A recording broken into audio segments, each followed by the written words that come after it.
and welcome here to TalkFCB, and welcome back to the channel, guys. Once again today, coming your way, it is a Barça news roundup, and the reason for that is there is plenty on the agenda, and there's a lot for us to get stuck into in today's video. We're going to be talking about Ansu Fati and a big update on his injury situation. We're also going to be talking transfers once again with Sergio Aguero and Memphis Depay on our list, before also discussing the future, the managerial future of Xavi Hernandez. Will he stay or will he leave Al Sadd at the end of the season? It is all coming up. Let's get to it. Come on. But I do want to start here with the very important update, and indeed the very serious update when it comes to Ansu Fati and his knee injury, which, as we know, over the past few weeks or so, he has been battling to really try and find some light at the end of the tunnel. He's been increasing the physiotherapy. He's been putting more and more pressure on that knee to see if it will respond positively to the latest treatment, because the aim was to avoid another surgery, which would be his third surgery for this particular problem. But sadly, Ansu has not managed to avoid that surgery, and he will go through another operation that is scheduled to take place this week on Thursday, and the final decision there was made yesterday after Ansu, unfortunately, and it is so sad, he failed to 100% recover, and he will require this additional surgery to get him back out on the field. And I think in particular it is important here to stress this again is a significant blow for Ansu Fati, because in previous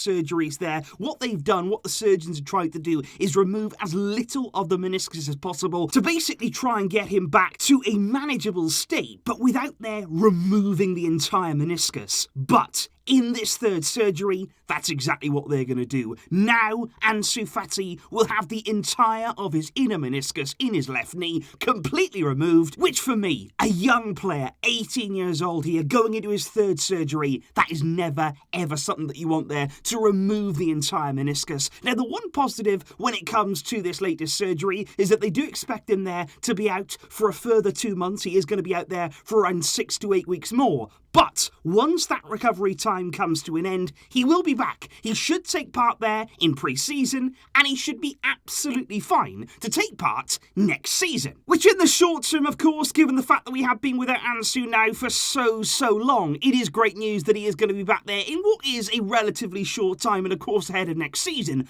But I think longer term there, removing that meniscus, it does open you up later on in your career to knee problems, especially as well after he retires, in terms of mobility and things like that. It is not the road that I wanted to see him go down. I'm so sad for him that it has come to this, but all we can do now is hope that on Thursday, that surgery and then the recovery, please let it go to plan. This boy's been through enough. He deserves now to get back on the field, and we're behind you, and we want to see that happen. But speaking there of forwards, and indeed speaking of the desire that we have for a number 9, of course, that's a position that Ansu Fati, when he is available, he can adopt that role and he can score goals. There is no question about that. Yesterday, of course, we did speak about Neymar Jr., about Erling Haaland in terms of the potential candidates there for the big summer signing that could come our way in the forward area. But of course, there could also be a more budget signing too. There could be lower cost forward options that Barcelona are very much looking at, and one of those is definitely Memphis Depay, because as you can see here, the 27-year-old Dutchman, of course, available on a free transfer this summer. He appeared on the cover of Mundo Deportivo this morning, and as you can see there, big headline, one of their top secret reports, apparently. It says Depay looks for a home, and they go on to say there that Memphis was actually in Barcelona last week. He was searching there for a new house, and it is his dream to play for Barcelona. And MD also go on to say, unsurprisingly really, that Ronald Koeman is still so insistent that he wants this man. He's been adamant there ever since he arrived to Barcelona that he wanted to bring Depay in, and apparently he continues there to tell that to Ramon Planas and indeed Joan Laporta.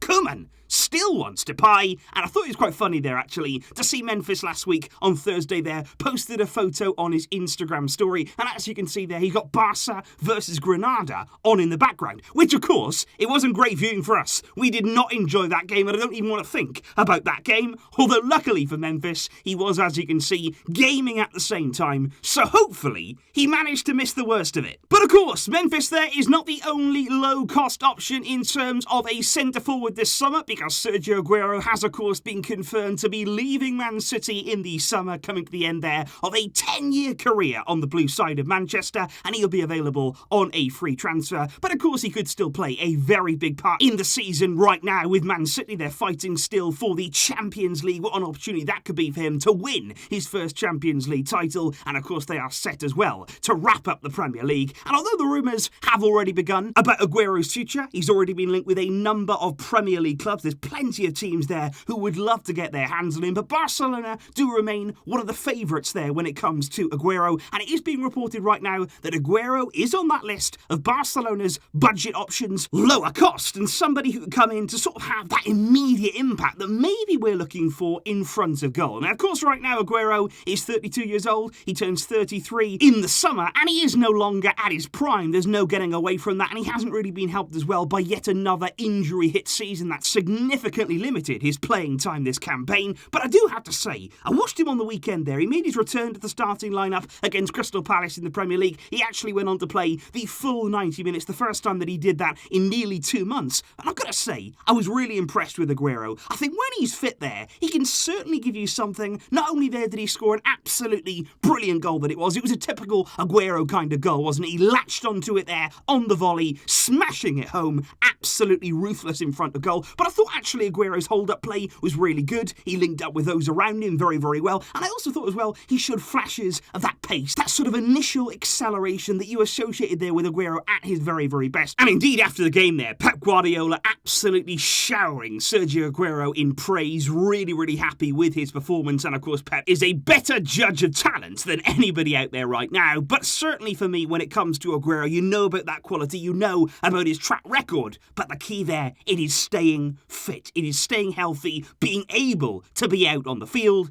And right now, between Depay and Aguero, if you had to pick one, if it was a necessity there that we were definitely going to sign one of those two, which road would you go down? But finally, guys, moving away from transfers for just a moment, and in terms there of the managerial positions and of course the rumours that have been circulating right now, I do want to talk here about Xavi Hernandez, because certain reports came out on Monday. There was a lot of rumours there emerging from Qatar that basically came out to say that Xavi would not be continuing as coach there of Al Sadd beyond the end of the current season when his contract is due to expire. And they actually went on there, those reports from Qatar, to say that basically Al Sadd's recent elimination from the Asian Champions League, that would have been one of the reasons for them actually accepting there to let Xavi go. And that for me would have been very, very surprising. Yes, they did get eliminated from the Asian Champions League, but I think he did actually very well to get them there and to qualify them in the first place. And other than that, he has had a very, very successful time in Al Sadd, and also with the football they played, Xavi has been doing really, really well. But of course, when those kind of rumours come out about the fact that he could leave Al Sadd, you know, it doesn't take much there to get things moving, and indeed about returning to Barcelona were out in full force. And that's why I really did want to clarify this news story and this particular rumour today, because those reports from Qatar, those rumours there about Xavi potentially leaving at the end of the season, they appear to be wide of the mark. Because quite quickly there came out in the Catalan media, and especially there I want to mention journalist Edu Polo, who has a very, very close relationship there with Xavi. He is usually well informed when it comes to Xavi's movements, and Edu